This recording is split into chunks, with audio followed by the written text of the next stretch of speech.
네, 여러분 안녕하십니까. 뉴스 빅5 시작하겠습니다. 오늘 함께 하실 네 분 먼저 소개해드리겠습니다. 최경선 매일경제 노설위원, 김광삼 변호사, 손수호 변호사, 강선우 평론가 나오셨습니다. 어서 오십시오. 오늘 첫 번째 키워드부터 살펴보겠습니다.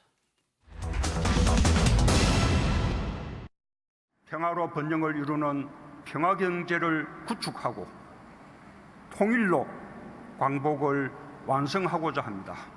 남북미 모두 북미 간의 실무협상 조기 개최에 집중해야 할 때입니다. 불만스러운 점이 있다 하더라도 대화의 판을 깨거나 장벽을 쳐 대화를 어렵게 하는 일은 결코 바람직하지 않습니다. 북한이 미사일을 쏘는데 무슨 평화경제냐 말하는 사람들이 있습니다. 그 역시 궁극의 목표는 대결이 아니라 대화에 있습니다. 어제 문재인 대통령이 경축사에서 평화경제체제를 주장을 했는데 북한이 답을 내놨습니다. 미사일 발사체를 또 쐈고요. 문제는 조평통 대변인 담화를 통해서 굉장히 원색적인 비난을 쏟아냈습니다. 저는 조평통 그 대변인의 담화라는 걸 보면서 도대체 남북한이 70년간 이렇게 단절돼 있기는 했지만 사용하는 언어가 저렇게까지 다를 수가 있는가 하고 느꼈습니다. 도저히 어느 정부를 대변해서 내놓은 담화라고는 믿을 수 없는 단어들과 표현들.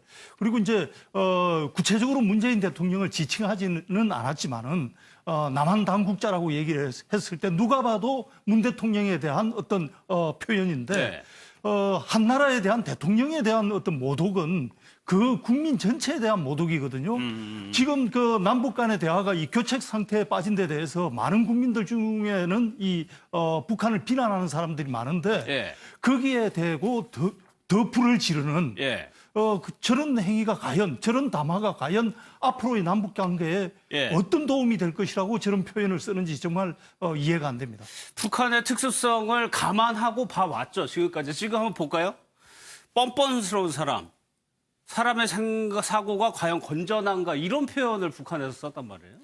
저런 표현 말고도요. 우리가 입에 담을 수 없는 그런 막말을 많이 했어요. 방송에서 할 수 없는. 더군다나 뭐 삶은 소머리도 뭐 양천대소랄지 뭐 그런 도대체 뭐 우리에서 쓰지 않는 그런 막말들을 굉장히 많이 쓰고 있고 그럼 과연 저런 의도가 뭘까라는 생각이 들어요. 더군다나 어제 이제 광복절 기념사에서 문재인 대통령이 굉장히 이제 북한과 어떤 대화 그런 게 중요하다고 얘기를 했고 그런데 이제 어제 딱 북한에게 좀 거슬릴 수 있는 이 얘기 자체는 거기다 찬물을 띄웠는지 그러면 안 된다. 대화장 계속 가야 되는지 그런 취지의 얘기가 있었는데 아마 그것에 대해서 굉장히 반발했는 거 아닌가 싶고 또 원칙적으로는 진짜 이제까지 어떤 평화의 무드가 잘 되어 왔었잖아요. 그렇죠. 그리고 그렇게 온 데는 사실은 문재인 대통령의 어떠한 중재자 또 그 역할이 엄청나게 지대하다고 볼 수밖에 없고 그러면 사실은 북한의 입장에서는 북한과 미국 간에 대화할 수 있는 것도 사실은 문재인 대통령이 굉장히 감사를 해야 하는 입장임에도 불구하고 어제 저런 뭐 평화경제 이런 얘기를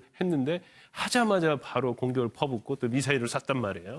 그럼 의도가 무엇인가? 그런데 이제까지 이제 북한 자체는 쭉 보면 지금 몇십 년 동안 보면 벼랑 끝 전술을 해왔어요. 근데 항상 벼랑 끝 전술을 하면서도 속으로는 사실은 대화 의장을 의도를 하고 그런 걸 원하고 있었거든요. 그래서 이 상황 자체도 저렇게 원색적으로 비난을 하는데 비난의 이유는 목적이 있을 것이다. 그러면 그 목적이 무엇인가? 그거에 대해서 우리가 좀 간파를 해야 한다고 보고 물론 저렇게 계속 비난하고 미사일 쏴야 되는데 문재인 대통령이 저렇게 저자세를 할 필요가 있느냐. 이제 거기에 대해서 제가 볼 때는 상당히 논란이 많이 있어요. 그런데 저는 이제 개인적으로 한 말씀 드리자고 한다면 너무나 이런 대화 틀을 깨기 위해서 너무나 조심하는 것은 오히려 맞지 않다는 봅니다. 그래서 북한이 도발을 하고 그럴 때는 거기에는 원칙론적으로 대응을 하고 비난할 건 비난하고 그렇게 한다고 봐요. 그러니까 어떻게 보면 북한이 우리의 대통령, 우리나라를 굉장히 만만하게 본다고 볼 수 있다. 그래서 잘해주니까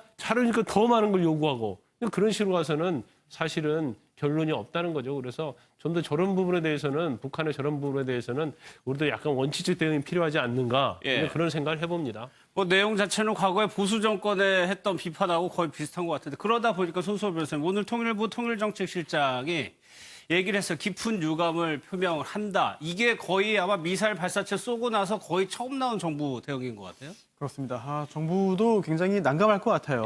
북측이 그런 좀 거슬리는 표현을 계속 쓰고 있는데 여기에 대해서 맞대응하자니 그 후에 또 우리가 얻을 게 없을 것 같고 예. 그리고 또 거기에 대해서 가만히 있자니 또 내부에서의 어떤 불만들이 더 터져나오고 또 지지율에도 영향을 주는 그런 상황이기 때문에 굉장히 대응하기 어려운 것 같습니다. 하지만 그동안 계속 이런 도발 행위와 도발 발언들이 쌓여왔기 때문에 예. 이제는 그냥 있을 수는 없는 것 같아요. 그래서 내놓은 이번 이야기들이 좀 유감을 표명했습니다. 예. 네, 그러면서 하지만 북을 이제 강하게 자극할 만한 그런 발언들은 애써 피한 것 같거든요. 그런 것 같아요. 네네. 읽어보니까. 다만 앞으로 북한이 취하고 있는 이런 그런 그 태도가 예. 계속 유지되거나 또는 더 강화될 경우에 과연 우리 측에서 내놓을 만한 그런 그 반응이 어떤 내용이겠느냐, 어떤 수준이겠느냐 이런 부분은 통일부 내 전문가들도 굉장히 고민이 많을 것 같고요. 예. 다만 대외적으로 양국이 또 국민들이 다 알 수 있을 만한 그 내용의 브리핑이나 언급을 내놓는 것과 별개로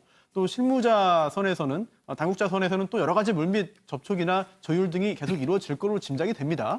그런 쪽에서의 노력은 계속해서 좀 포기하지 않고 더 적극적으로 좀 이어나갈 필요가 있어 보입니다. 그러니까 어제 대통령 경축사를 보더라도 이런 상황에서 내부의 비판은 대통령이 강하게 이제 비판을 했었는데 북을 상대로 해서는 어떤 비판이나 그런 건 하지 않았었단 말이에요. 이게 그럼 오늘 나온 이 입장문은 조금 정부의 태도가 좀 변했다고 봐야 될까요? 어제 대통령의 그 경축사 중에서 북한을 애둘러서 엄중하게 뭔가 좀 꾸짖는 듯한 말은 있었습니다. 예. 그러니까 아무리 그 불만이 있어도 대화로 풀어야 된다고 이야기를 했죠. 근데 북한은 지금 실무회담 계속해서 하기 싫다고 계속 의지를 표현하고 있는데 거기에다 대고 뭐 어떤 일이 있어도 대화를 해야 된다고 하니까 이제 북한이 그거에 대해서 이런 담화를 발표를 한 것 같아요. 그러니까 예. 일단 성명 한 단계 아래인 담화를 발표를 했는데 그 대통령이 어제 이야기했던 그런 그 평화를 뭔가 좀 두려워하는 그런 세력이 외톨이가 되지 말아야 한다. 그 얘기는 뭐 직접적으로 야당을 겨냥했다기보다는 어쨌든 그 진정한 보수가 아닌 그러니까 이제 우리의 어떤 국방력이나 이런 걸 더 증가시켜서 평화의 한반도로 나가는 것과 영 다른 결로 뭔가 군사적 긴장을 좀 고조시키자. 뭐 10만 개의 미사일을 우리가 그 가져야 한다. 이런 주장을 하는 일부 조금 잘못된 그런 보수 세력에 대한 그런 걸 좀 짚어주신 것 같고요. 예. 그 오늘 통일부 그 정책실장 성명에서도 그 무례하다, 선을 넘었다는 이야기를 했습니다. 근데 이게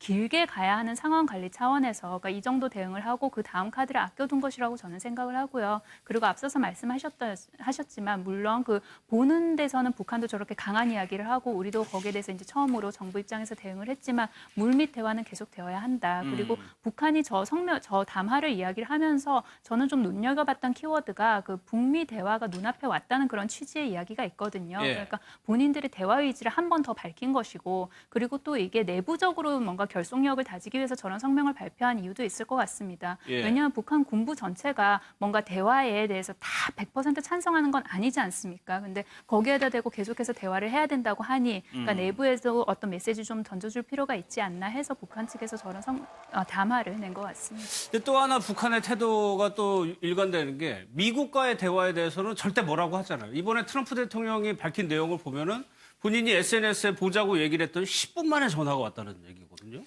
일단 미국과는 앞으로 뭐 더 얻어낼 게 있겠다. 예. 그리고 이제 문재인 대통령이 평화 경제를 얘기했을 때는 극렬하게 비난을 했던 것이 아무래도 경제 부분에서 자기네들은 조바심도 있고 한데 한국만 상대해서는 얻어낼 것이 없으니까 유엔 경제 제재 때문에 당장 얻어낼 게 없지 않습니까? 그래서 조바심이 실망으로 바뀌고 실망이 불만으로 바뀌어가지고 그랬다고 볼 수 있는데 일단 뭐 미국에 대해서는 아직도 얻어낼 게 있다고 보니까 계속 거기에는 미련 초점을 맞추고 있겠죠. 저는 그런데 여기서 한 가지 좀 짚고 넘어가고 싶은 게 예. 북한이 계속해서 미사일을 발사할 때 최근에만 지난달부터 6번을 발사를 했는데 꼭 발사를 할 때 2개를 발사를 합니다. 예. 1개만 발사하는 게 아니고 그것은 새로운 무기를 개발하고 있다는 증거거든요. 뭐냐 하면은 같은 조건에서 하나를 먼저 기준점으로 해서 발사를 하고 다른 것은 이런저런 비교 실험을 위해서 동시에 발사한다고 우리 군이 분석을 하고 있습니다. 예. 그러면은 지금 우리 군 당국이 하는 한미 연합훈련이라는 것은 단순히 전시작전권 전환에 대비해서 지휘소 훈련입니다. 그런데 저쪽은 무기 개발을 위해서 계속해서 미사일이라든지 발사체를 쏘면서 무기를 점검하고 있는 거거든요. 예. 그런데 우리 국방부 얘기를 들어보면은 우리나라가 그럼 미사일 그 훈련을 그만큼 열심히 하고 있느냐? 돈이 없어서 못 한다는 겁니다. 일반적으로 미사일 한 발 쏘는 거하고 실험용 저렇게 무기 개발용으로 쏘는 거는 비용이 완전히 다르다고 하는데요. 예. 뭐냐 하면은 무기 개발용으로 저렇게 두 발을 쏴서 비교하고 점검을 하려고 그러면은 개척 장비가 같이 움직여야 되고 이 궤도를 다 추적을 해야 되고 하는 문제들이 있기 때문에 일반 미사일 발사에 비해서 비용이 많이 들어가는 거죠. 예. 그런데 우리 군 같은 경우에는 그런 비용 부담 때문에 제대로 훈련을 못 한다는 겁니다. 요번 북한이 미사일 발사체를 쐈을 때도 예. 청와대에서 국가안전보장회의를 또 개최했다고 그러는데 국민들이 느끼기에 그 회의 뭐 때문에 개최하냐 말이죠. 그러니까 발사체를 북한이 발사할 때마다 NSC 회의를 소집했다는데 회의를 할 것이 아니라 우리 군이 대응 발사를 해야 되는 겁니다. 그러니까 저쪽에서 미사일 발사 실험을 하면은 우리도 미사일 발사 실험을 해야 되는 상응하는? 것이고 예. 상응하는 훈련을 해야 되는 것이죠. 알겠습니다.